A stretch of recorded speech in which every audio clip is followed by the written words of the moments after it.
Yamole laende. Uncle kwa kwamboka Simba omorugio Simbarati.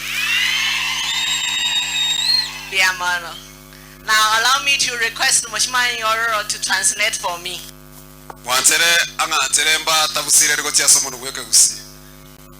First, please receive the greetings from Governor Simbarati.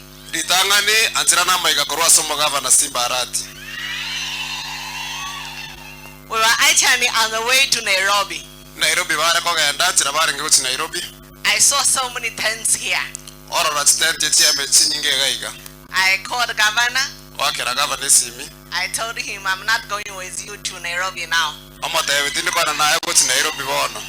He asked me, where are you going? I told him I've seen a lot of your people. Let me come and wish them happy Sunday.